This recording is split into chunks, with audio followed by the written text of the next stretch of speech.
tir tu le ngai hla tu zong zong te in zawa in chibai ka buk le vek cheu ni voin hi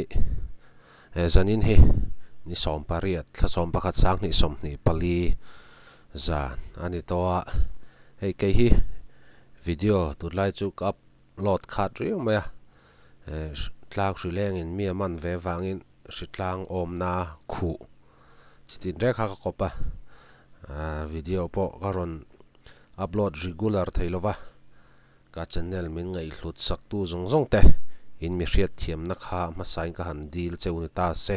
tuna chon zi om lam kan pan chho ve deuh to video te po kan phak to ka regular te po kan tum venga in buat sai na hi mi ring lampang chan ania hlot lin nai ro kha chu pathian chan khani ve thunga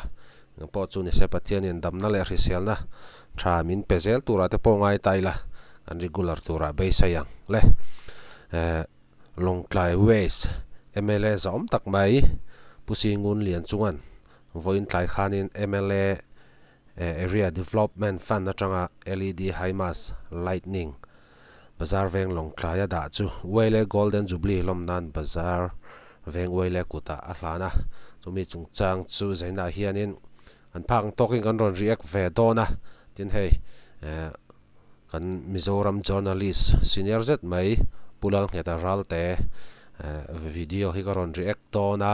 ti chuanin hei puma ngeta lang ngeta ralte ma ngeta ti kha lova sar sola YouTube a khanin lova subscribe ve theula hei ke po henin a channel hi ka subscribe a like po kha ka pe boka puma ngeta channel te po hi lo like sakula thubel chian dol hlir kha ani hen upload thina ani hena chang hianin thu chiang zok kan ngai thladona teng chuanin video ta kan end kan play pot nga kan play zo tlem zong kha thu kam ni kha ta kha karon soi ve don bokani play ang voin hi November ni som le pariat sang ni som ni le pali ani a long tlai ways bial to MLA pusi ngun lian chunga chuan a MLA fan mangin long tlaya LED HIMARS lighting pahni ada a HIMARS pakhat zok hi long tlai bazar veng huam chunga da ni in kumin hi OLA golden jubilee kum ani a chu mi pol chuan he HIMARS hi OLA te kota voin tlai tar nga le chan ve khanin a hlana HIMARS hi metar som ni le panga asang ani a HIMARS pakhat hi cheng noi riat sing sari le sanga ni in longtlai bazar venga HIMARS pakhat da ania pakhat jok chu Lairam Christian Medical Center bula da ani thunga apahni hian cheng noi som pasari le singa central ani pusi ngun lian chunga chuan MLA fund manga wele golden jubilee puala khotlangina mamotur thil thatak mai anti thei chu lom om ati thu soya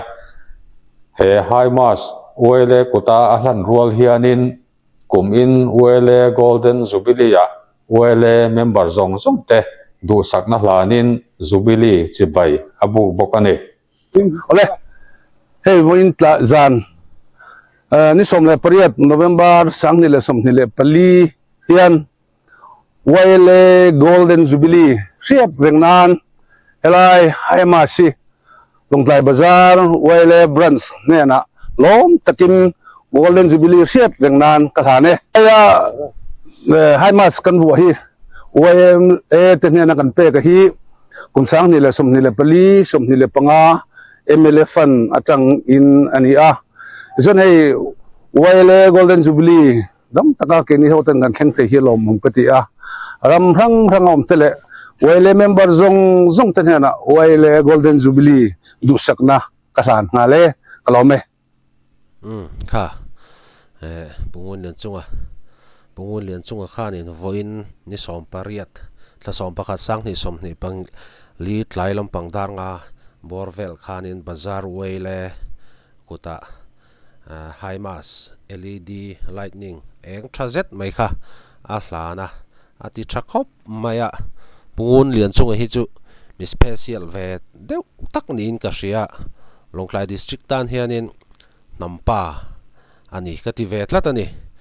Longklai tan hianin Longklai district tan hianin thil tha hi atin na sai maya ei Longklai a hian prayer mount oma prayer mount na po hianin ama ming pual hianin Longklai prayer mount na tongtai thin te tan hall lian pui mai ama poisa sengin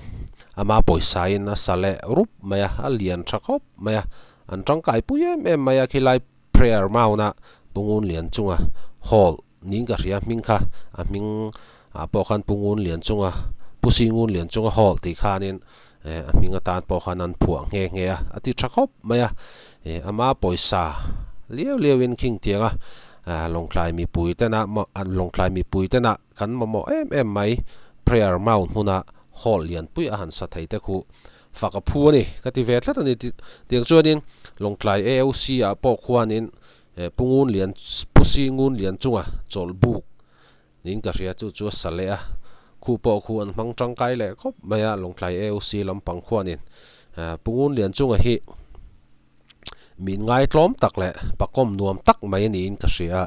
hei voi ni chu interview ka nei pui ve to a chu ta ka mu chu a chu ange an level a zirzel khanin pungun lian chunga hen mi hi kom thiam tlat maya keini engma ni lo mo ani level le keini level kha chu ka in thlau maya ti salama po ni ta se tharau lama po ni ta se ni hi ko ran upa ne engkima ani level le ke level kha ka in thlau mai ni ani kha level za ni ta se keini chu one bor vel chu kha kan in ta nge keima level ang zel khan mi kha kom thiam tlat mai nui huwa mai pakom nuam takani mo pungun lian chunga hi han bel chiang chin ve ma teu in rin a in common nuam da yang ti te po thiam mai abula om po hi nuam bok mai ni Longklai district tan hi chuan in pungun lian chunga hi chu mi big ani ka ti vet lat ani nge in ngai dan kha chu ka hre chung lo vale ma se mi hring khovela kan no ma mi hring kan ni a mi hring ni chung chuan in mi zong kha ati lom vek thei lova ama ngei po hen mi zong hi chu ati lom don lo ani ti kha chu a in pom sign ka ringa ma se atam zok Longklai district mi pui tam zok hen pungun lian chunga fak lo tu hi chu mun thum a thena mun khat le chan ve bor vel ang hian ni mai thei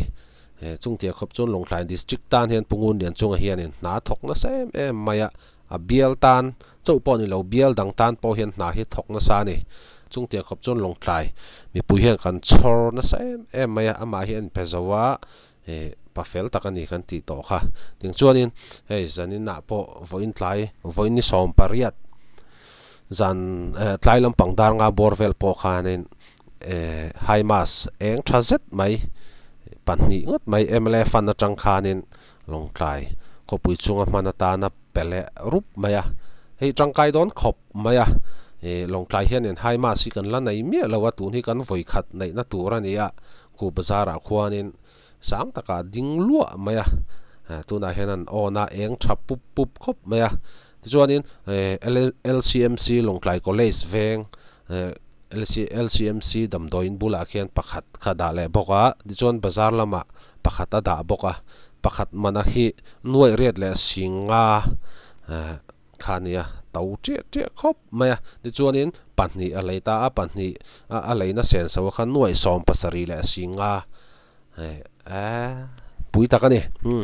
mithil phal te hi pathian hen mala som thin ti kha achiang rang maya pungun lian chunga po hi MLA fan atanga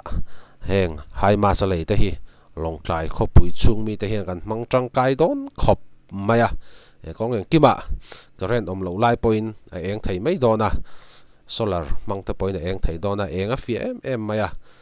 tang kai don khop mai le zanin tan chuan khati zong kha video kan bo sei thei chuni le ta phot ta se ni danga video thar dang nain kain mole theu don ne